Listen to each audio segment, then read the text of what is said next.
अस्सलाम वालेकुम जी बच्चों, क्या हाल चाल है आपके। अच्छा भाई बच्चों, चैप्टर नंबर 2 उसके एमसीक्यूज हमने करने हैं। देखिए, इसको हल्का मत ले। ये आपको जो गाइड किया जाता है ना, बस ये मॉडल पेपर से एमसीक्यूज तैयार कर लें, ठीक है, वो भी अच्छे होंगे। लेकिन देखिए, आपके कंसेप्ट का क्लियर होना बड़ा ज़रूरी है, क्योंकि आहिस्ता आहिस्ता पेपर जो हैं वो सारे कंसेप्चुअल जा रहे हैं। तो कंसेप्चुअल जाने के लिए आपको समझ का होना ज़रूरी है। जितनी समझ होगी बेहतर, उतना ही बेहतर आप अटेम्प्ट कर पाएंगे। आपको समझ होगी ना, उससे मिलता जुलता कोई और एमसीक्यू भी आ जाएगा तो उसके चूंकि आपने बेस को समझा हुआ है तो वह बड़े आराम से क्लियर कर लेंगे। तो इसलिए ये जो मैं एमसीक्यूज बना रहा हूँ इसमें थोड़ी मेहनत भी लग रही है, ठीक है। साथ मैं चैट जीटीपी का भी सहारा ले रहा हूँ, लेकिन ये है कि इसमें आपको समझना है इन चीज़ों को। और ये वही सारे कंसेप्ट हैं जो आपके चैप्टर के इंक्लूडेड हैं। जो टॉपिक है उस टॉपिक के मुतल्लिक एमसीक्यू बने हुए हैं, ताकि वो टॉपिक आपको सारे का सारा क्लियर हो सके। तो चले इसको शुरू करते हैं। देखिए, पहला एमसीक्यू क्या है, चैप्टर नंबर 2 का हम करने लगे हैं और इसमें जाहिर है फंक्शंस थे और ग्राफ्स थे, ठीक है, उसको हम करेंगे। सो देखिए, सबसे पहले तो जाहिर है फंक्शन की एक किस्म की डेफिनेशन आ जाती है। A function is a relation which assign. एक फंक्शन जो है वो एक रिलेशन ही होता है। रिलेशन क्या होता है? दो चीज़ों का आपस में ताल्लुक। और नॉर्मली हम x और y का आपस में रिलेशन लेते हैं। y is equal to f of x लिखते हैं ना, तो y और x आपस में फंक्शन बन रहे होते हैं। x की हर वैल्यू के अगेंस्ट y की वैल्यूज आ रही होती हैं। एक डोमेन है और एक को डोमेन होती है, यहाँ रेंज होती है, वो भी मैं साथ साथ एक्सप्लेन कर देता हूँ। A function is a relation, कहता है एक फंक्शन एक रिलेशन होता है विच असाइन, जो अटैच करता है किस किस को, each element of domain, domain के हर एलिमेंट को। डोमेन आपके ज़हन में आना चाहिए x की हर वैल्यूज को, क्योंकि y को हमने इंडिपेंडेंट वेरिएबल किया होता है। देखें, ऐसे करके हम लिखते हैं ना, y इज इक्वल टू, ऐसे करके जब हम लिखते हैं y is equal to f of x. अब ये जरा मैं एक दफा लिख लूं, फिर मैं आपको समझाता हूं। तो इसमें होता क्या है कि ये जो y है ना, यहाँ पे ये y हमारा इंडिपेंडेंट वेरिएबल होता है और इसकी वैल्यूज को हम कहते हैं ये को डोमेन है, या समटाइम रेंज भी कहते हैं। और यहाँ पे ये जो x है ना हमारा, ये हमारा इंडिपेंडेंट वेरिएबल है, आजाद होता है, इसकी वैल्यूज हम खुद से लेते हैं, इसको हम डोमेन कहते हैं। तो डोमेन की हर वैल्यू को असाइन किया गया होता है को डोमेन की हर एक सिंगल वैल्यू के साथ। तो कौन कौन आपस में लिंक बना रहा है? डोमेन और को डोमेन, ठीक है। तो डोमेन क्या है? x की वैल्यूज, और को डोमेन क्या है? y की वैल्यूज। तो इनका आपस में जो ताल्लुक हम अटैच करते हैं उसको हम क्या कहते हैं? फंक्शन कहते हैं। तो ये आपने याद रखना है। देखें, लिखा हुआ each element of domain, x की वैल्यूज को, to exactly one element of codomain, codomain के सिर्फ एक वैल्यू, यानी हर एक सिंगल x की वैल्यूज के साथ y की एक सिंगल वैल्यू अटैच होती है, तब जाके वो फंक्शन बनता है। तो ये हमें इसको याद रखना है। नंबर 2 में आए the set of all possible input values. Input values, अब देखिए x और y जो हम पढ़ रहे हैं, समझ रहे हैं, तो x की वैल्यूज जिसको हम इंडिपेंडेंट वेरिएबल कहते हैं, वो सारी इनपुट वैल्यूज होती हैं। ये समझिए, फंक्शन को एज ए मशीन भी समझा जाता है। ये एग्जाम्पल भी उसने दी हुई थी कि फंक्शन एक मशीन होता है जिसमें एक तरफ आप इनपुट डालते हैं तो उससे आपको आउटपुट मिलती है। आप क्या उसको दे रहे हैं, रॉ मटेरियल क्या दे रहे हैं और उससे आप क्या बना रहे हैं, ठीक है। तो जो दे रहे हैं वो इनपुट है और वो क्या होता है? x की वैल्यूज। तो x की वैल्यूज इनपुट होती हैं और y की वैल्यू आउटपुट्स होती हैं। तो इस तरह से भी उसको समझते हैं। The set of all possible input values, input values का पूरा जो एक सेट हम बनाते हैं उसको हम क्या कहते हैं? डोमेन कहते हैं। अभी मैंने आपको बताया कि डोमेन क्या है? तमाम x की वैल्यूज होती हैं, ठीक है, इस तरह से। तो x की वैल्यूज जो हैं उनको हम डोमेन कहते हैं। आगे चलें, the set which contains all possible outputs, एक ऐसा सेट जिसमें तमाम आउटपुट की वैल्यूज ऐड हैं, लिखी हुई हैं, इंक्लूडिंग अनयूज्ड वन, उसमें वो वैल्यूज भी हैं जो इस्तेमाल नहीं हुई। अब ये जो हमारा देखें y की वैल्यूज है ना, जिसको हम को डोमेन कहते हैं, रेंज कहते हैं, तो वो को डोमेन में क्या होता है कि वो सारी की सारी वैल्यूज भी बाज़ औक़ात आ सकती हैं और उनमें से चंद वैल्यूज हम छोड़ भी सकते हैं, ठीक है ना। एक तरफ x की वैल्यूज का सेट है जिसको हम डोमेन कहते हैं, एक तरफ y की वैल्यूज का सेट है जिसको हम को डोमेन कहते हैं। अब को डोमेन और रेंज तकरीबन एक ही चीज है, सिर्फ ये फर्क है कि को डोमेन में पूरा एक यूनिवर्सल सेट होता है, तमाम वैल्यूज होती हैं, लेकिन जो रेंज होता है वो x की वैल्यूज के अगेंस्ट जो y की वैल्यूज बस आई है ना, सिर्फ वो वैल्यूज लेते हैं। ठीक है, उसमें चंद वैल्यूज कम हो सकती हैं कोडोमेन से। कोडोमेन समझ ले एक बड़ा सेट होता है और रेंज जो है उसका एक छोटा सेट होता है, उसका सब सेट होता है, लेकिन होता सारी वो y की वैल्यूज है। y की वैल्यूज कोडोमेन कहते हैं या रेंज कहते हैं, और x की वैल्यूज को हम क्या कहते हैं, डोमेन कहते हैं। ये हमें याद रखना है। तो ये सारी क्या हो जाएंगी, कोडोमेन्स। ठीक है ना। The set which contain all possible output values y की वैल्यूज और इंक्लूडिंग अनयूज्ड वन, यानी कि ज्यादा वैल्यूज, उसको हम कोडोमेन कहते हैं। आगे नंबर 4 में चले, द एक्चुअल आउटपुट ऑब्टेन्ड। अब असल की बात कर रहा है कि असल जो हमें आउटपुट मिलती है फ्रॉम अ फंक्शन। अब ज़ाहिर एक्स की कुछ वैल्यूज आपने लगाई उस फंक्शन में और उसके अगेंस्ट जो असल में y की वैल्यूज मिली, उसको हम फिर कहेंगे कि ये रेंज है। अब वही बात ना कि रेंज छोटा सेट भी हो सकता है, कोडोमेन के वो बराबर भी हो सकता है, लेकिन समटाइम उससे कम भी हो सकता है, क्योंकि हमने यहाँ रेंज में एक्चुअल y की वैल्यूज लेनी है, असल में आउटपुट क्या आई है। ठीक है, तो ये रेंज कहलाती है। अब आगे एक बड़ा छोटा सा और ये बड़ा अच्छा क्यूट सा सवाल है कि इफ एफ ऑफ एक्स जो है वो ये हो 2x + 3, तो फिर उसमें एफ ऑफ 2 किसके बराबर होगा। तो एफ ऑफ 2 का मतलब ये है कि x की जगह पे आपने 2 लगाया है। ठीक है ना, आपकी वो जो डोमेन की वैल्यू है वो आप क्या लगा रहे हैं, 2 लगा रहे हैं। तो उसके अगेंस्ट जो हमारी रेंज की वैल्यू या फंक्शन की वैल्यू क्या आएगी, वो जस्ट आपने x की जगह 2 लगाना है। 2 2s are 4 हो जाएगा और 4 में 3 ऐड हो रहा है तो वो 7 हो जाएगा। तो ऐसे करके वो बड़े आराम से जैसे आम एक सवाल हल करते हैं वैसे करके उसको दे देंगे। Number 6, the notation. अब ये जो नोटेशन लिखी जाती है, f आगे 2 नुक्ते लगाए जाते हैं। f मतलब कि वो फंक्शन है और फंक्शन किधर से किधर जा रहा है, a से b की तरफ जा रहा है, इसलिए a और b के दरमियान में एरो है और एरो की डायरेक्शन b की तरफ है, फ्रॉम a to b है। तो इसको कैसे पढ़ना है, f मैप्स। ये जो फंक्शन होता है उसको फंक्शन भी कहते हैं, मैप भी कहते हैं। ठीक है, f मैप हो रहा है a into b, a से b की तरफ इनपुट हो रहा है, तो इसको हम इस तरह से पढ़ते हैं, जाहिर है। नंबर 7 कहता है अ ग्राफ रिप्रेजेंट्स अ फंक्शन। जाहिर है, अब ग्राफ क्या होता है, ग्राफ जब हम ये y एक्सिस और x एक्सिस बनाते हैं और फंक्शन कोई भी शक्ल का हो, लीनियर हो तो एक सीधी लाइन बनती है, क्वाड्रेटिक हो तो ऐसे वो कर्व्ड की शक्ल में आता है, क्यूबिक हो तो वो एस की शक्ल में ऐसे करके वो बनता है, डिफरेंट तरह की शक्लें हैं। तो ये सारे बनी हुई है किताब के अंदर। तो इसको हम ग्राफ कहते हैं कि एक फंक्शन को ग्राफ करना। A graph represents a function if it passes the vertical line test. ये हमने एक वर्टिकल लाइन टेस्ट पढ़ा है। वर्टिकल लाइन टेस्ट ये होता है कि अब फॉर एग्जांपल ये देखें, मैं यहाँ एक बनाता हूँ और जी ये मेरे सामने एक ग्राफ है ऐसे करके। अब ज़ाहिर है किसी भी शक्ल का हो सकता है। अब यहाँ अपना एक वर्टिकल लाइन ड्रॉ करें, बिल्कुल सीधी, ऐसे बिल्कुल सीधी लाइन ऊपर की तरफ। तो ये जो वर्टिकल लाइन है ना, जब आप ग्राफ के अंदर से गुजारे तो वो ग्राफ को सिर्फ एक नुक्ते पे कट करें। अगर एक नुक्ते पे कट करती है तो फिर वो फंक्शन है, लेकिन अगर उसको 2 जगहों पे कट करती है तो फिर वो फंक्शन नहीं रहता, क्योंकि 2 जगह पे कट करने का मतलब है कि x की एक वैल्यू के अगेंस्ट y की एक से ज्यादा वैल्यूज आ रही हैं, तो वो ज़ाहिर वो जो फंक्शन की डेफिनेशन है उसके अगेंस्ट बात हो जाती है। ठीक है ना, तो वो ज़ाहिर है उस तरह से। तो इसको हम कहते हैं वर्टिकल लाइन टेस्ट। एक ऐसे करके वर्टिकल लाइन ड्रॉ की जाती है। ठीक है, तो ये वो है, इसको आपने ज़ाहिर है बड़ी इंपॉर्टेंट चीज़ है। आगे नंबर 8 कहता है विच टेस्ट इज यूज्ड। उसी चीज को दूसरे वर्डिंग में भी ज़ाहिर पूछा जा सकता है कि कौन सा टेस्ट इस्तेमाल किया जाता है to check whether a graph represents a function और नॉट, कि एक ग्राफ जो है वो फंक्शन बन रहा है कि नहीं। तो अभी हमने बात की कि उसको वर्टिकल लाइन टेस्ट कहते हैं। तो ये इजी सा काम है। A function which is neither 1-to-1 nor on-to function.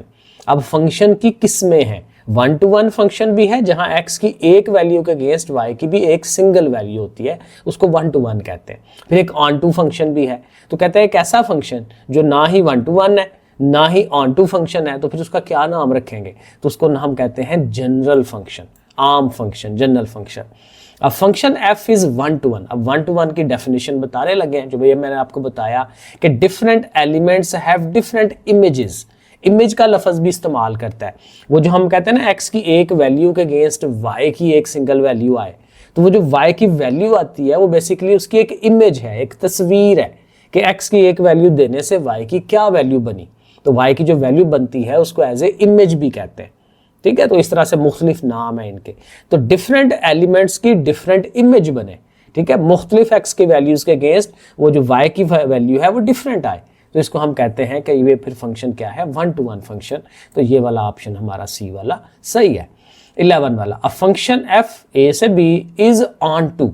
अब ऑन टू की डेफिनेशन क्या होती है? ऑन टू की डेफिनेशन वही मैंने हम जो पीछे बात की थी कि कोडोमेन और रेंज ये आपस में बराबर हो जाते हैं। मैंने बताया था ना, कोडोमेन एक बड़ा सेट होता है, यूनिवर्सल सेट, और रेंज उसमें से चंद को लिया गया होता है। लेकिन अगर कोडोमेन और रेंज बराबर हो जाते हैं, सेम, यानी कोडोमेन की तमाम वैल्यूज यूज हो रही हैं, वाई की तमाम वैल्यूज इस्तेमाल हो रही हैं, ठीक है, जो हमने एक्स की वैल्यूज लगाई और उसके अगेंस्ट वाई की तमाम वैल्यूज आ गई, तो उसको फिर हम कहते हैं कि ये हमारा क्या है, ऑन टू फंक्शन है। फंक्शन तो है ही लेकिन ऑन टू है, क्योंकि वाई सारा यूज हो गया, सारी कोडोमेन रेंज बन गई है, तो इस तरह से हम इसको कहते हैं। 12 वाला है, a function which is both 1-to-1 and on to.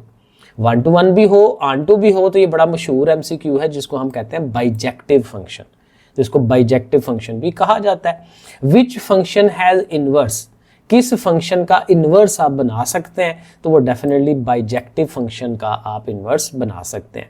अब पीस वाइज फंक्शन, एक पीस वाइज फंक्शन जो है वो इस तरह से होता है कि वो ना डिफरेंट वैल्यूज के ऊपर डिफरेंट तरह की शक्ल बनाता है। फॉर एग्जांपल, अगर ये आपने कहा एक्स एक्सिस और वाई एक्सिस जैसे हम आमतौर पे बनाते हैं, तो एक ऐसा फंक्शन हो जो ग्राफ इधर जो है वो ऐसे करके ग्राफ बन रहा हो आधा, और आधा ग्राफ जो है वो ऐसे करके यहाँ बन रहा हो, ये आपने शक्ल देखी होगी इसकी।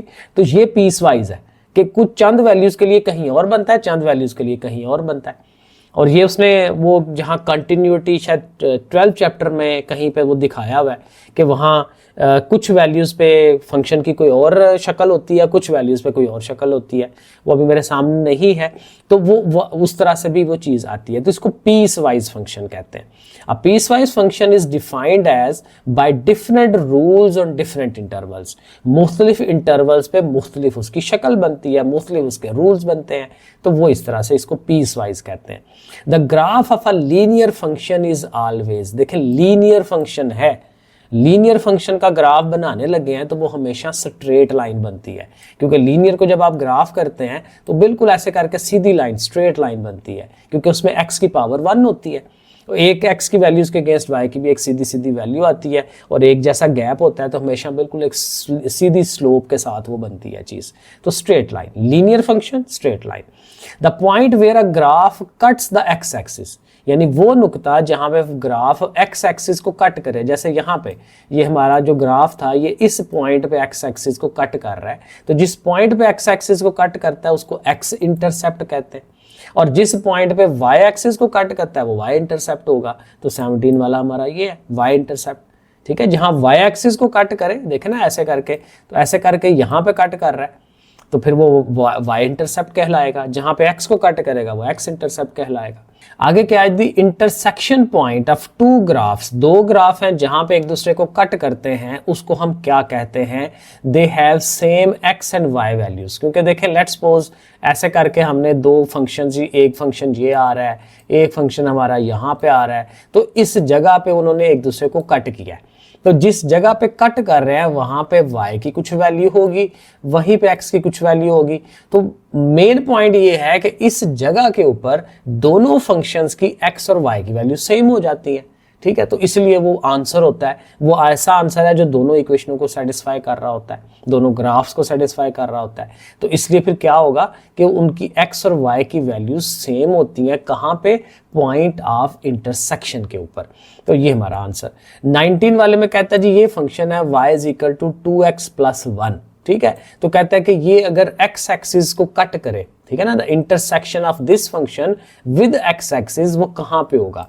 अब अगेन अभी हमने देखा था कि जब x एक्सिस को उसने कट करना है तो यहाँ पे कट करना है, और मजे की बात यह है कि इस पूरे x एक्सिस के ऊपर y की वैल्यू 0 होती है। जब आप y एक्सिस के ऊपर आते हैं ना, ये इस वाले के ऊपर, तो y एक्सिस पे x की वैल्यूज 0 होती हैं, ठीक है, तो ये हमने पीछे पढ़ा हुआ है 9-10 में। तो इसका मतलब कि जब x एक्सिस को काटेगा तो y को 0 होना चाहिए, तो आपने फंक्शन में y की जगह 0 पुट करा देना है। तो y की जगह 0 कराएंगे, उधर जाहिर है 2x + 1 रह जाएगा, और फिर जाहिर है x को आपने अकेला करना है, तो पहले +1 को उठा के दूसरी तरफ लेके जाएंगे, उसने -1 हो जाना है। 2 चूंकि x के साथ मल्टीप्लाई हो रहा है, वो जाके डिवाइड में कर देगा, तो x की वैल्यू आ जाएगी -1/2। तो देखें x की वैल्यू -1/2 कॉमा और साथ y की वैल्यू 0, तो हमारा ये b वाला पॉइंट जो है ये बनता है। ठीक है, इस तरह से करके 21 कहता है 2 linear functions can intersect at most. अब 2 लीनियर फंक्शन जैसे मैंने यहाँ कहीं बनाया था, ये दोनों लीनियर बनाए हैं ना, तो दोनों लीनियर जो है एक ही पॉइंट पे कट करते हैं, एक से ज्यादा पॉइंट पे कट नहीं करते। अगर हमारे पास क्वाड्रेटिक हो तो वो ऐसे होगा, और उसके साथ लीनियर गुजरेगा तो वो 2 जगह पे कट कर लेगा। लेकिन दोनों लीनियर हैं तो एक ही जगह पे कट करते हैं, क्योंकि वो स्ट्रेट लाइंस होती हैं। तो 2 सीधी लाइनें एक ही पॉइंट पे कट करती हैं, 1 पॉइंट। ठीक है, ये हो गया। A linear and a quadratic function, जो अभी मैं बना के दिखाया कि ऐसे क्वाड्रेटिक है ऐसे लीनियर है, तो वो ज़ाहिर 2 पॉइंट पे एक दूसरे को कट करते हैं, तो ये इसका आंसर 2 पॉइंट हो जाएगा। देखिए कितनी मज़ेदार चीज़ें हैं, ये बहुत बेसिक चीज़ें ये आनी चाहिए हमें। The graph of y is equal to x का स्क्वायर रूट, x के ऊपर ऐसे करके स्क्वायर रूट लगाओ तो उसका जो ग्राफ बनता है वो कैसे बनता है, वो x की तमाम पॉजिटिव वैल्यूज के लिए बनता है, 0 और 0 से बड़ी वैल्यूज, क्योंकि देखें x जो है स्क्वायर रूट के अंदर है, जजर के अंदर है। अब जजर के अंदर माइनस नहीं हो सकता, वो कम्प्लेक्स नंबर्स बन जाते हैं, तो उसको कम्प्लेक्स नंबर को शो कैसे कराएंगे। तो रियल एक्सिस के ऊपर अगर आपने शो कराना है तो x की वैल्यूज को 0 और 0 से बड़ा यानी कि पॉजिटिव होना चाहिए। तो हमारा ये वाला आंसर होगा कि x should be greater than and equal to 0, फिर जाके उसका जो ग्राफ है वो एग्जिस्ट करता है, वो बन सकता है। ठीक है, आगे the graph of y is equal to, फिर उसी की बात कर रहा है, लाइज इन, कहाँ लाई करेगा जब आप इसको ग्राफ करेंगे। चूंकि देखें इसके साथ पॉजिटिव वैल्यूज हमने लेनी है, तो इसलिए फर्स्ट क्वाड्रेंट के अंदर ही लाई करना है उसने, तो इस तरह से वो चीज़ आ जाएगी। इसी तरह कहता है the graph of y is equal to x cube, x की पावर 3 पावर वाला जो है उसका ग्राफ की शक्ल किस तरह की होती है। अभी हमने कहा जो सिंगल पावर है x की पावर 1 वो स्ट्रेट लाइन होता है ग्राफ, 2 पावर होगा तो वो कर्व बनेगी, ऐसे करके एक सिंगल कर्व, ऊपर से नीचे या नीचे से ऊपर कर्व बनेगी। लेकिन जब 3 पावर वाला होगा तो वो कर्व बन के तो फिर वापस पीछे को घूमेगा ऐसे करके, तो वो एस की शक्ल बन जाती है, तो एस शेप्ड हो जाता है जब 3 पावर हो। ठीक है, क्यूबिक फंक्शन। और फंक्शन ये जो क्यूबिक फंक्शन दोबारा वही वाला, ये इवन है कि ऑड है। देखिए इवन ऑड ये होता है कि आप x की जगह पे -x लगा के देखें, तो अगर आप यहाँ -x लगाते हैं तो ऊपर देखें 3 पावर है ना, तो यहाँ आप 3 पावर, अब 3 पावर ऑड पावर है, ऑड पावर में से माइनस बाहर निकल जाता है, तो ये -x की पावर 3 बन जाएगा। तो माइनस अगर कॉमन निकल जाए x की जगह -x लगाने से, तो फिर हम कहते हैं कि ये फंक्शन ऑड है। लेकिन अगर लेट्स सपोज ऊपर 2 पावर है, 4 पावर है, तो वो माइनस को तो खत्म कर देगा। तो माइनस जब खत्म हो जाती है तो उसके बगैर फंक्शन आता है, तो फिर वो इवन फंक्शन होता है। तो ये हमें इवन ऑड का भी याद रखना चाहिए।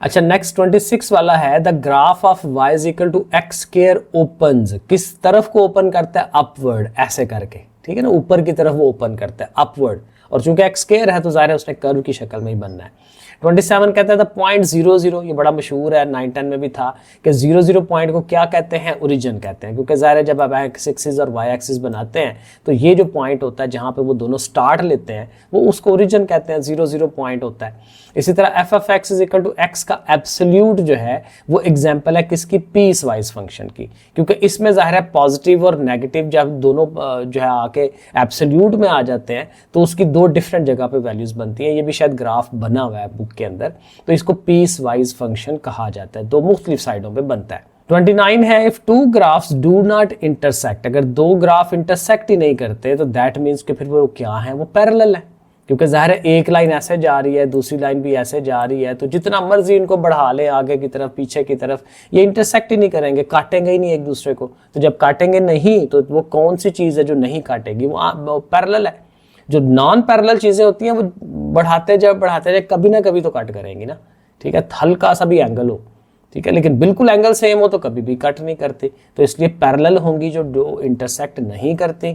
और लास्ट पे कहता है एक जो ग्राफ होता है वो हमें किस तरह की हेल्प करता है, हमारे इक्वेशंस को सॉल्व करने में हेल्प करता है विजुअली। ठीक है ना। एक तो इक्वेशनों को हम मैथमेटिकली लिख के हल करते हैं, और एक उसको ग्राफिकली ऐसे करके जब एक इधर आ रही है एक इधर आ रही है, तो यहाँ से हमें उसका सोल्यूशन मिल जाएगा कि x की वैल्यू क्या है, y की वैल्यू क्या है। तो हमें वो उसको विजुअली जो है देखने के अंदाज से ग्राफिकली हमें वो उसका सोल्यूशन देखने में आसानी पैदा करता है। तो ये देखें, मैंने कोशिश की, देखें छोटा चैप्टर था लेकिन उसमें भी जो जो इंपॉर्टेंट चीज़ हो सकती थी तो उसको ज़रूर तैयार करें, ज़रूर। ठीक है जी, ओके, फिर अल्लाह हाफिज़।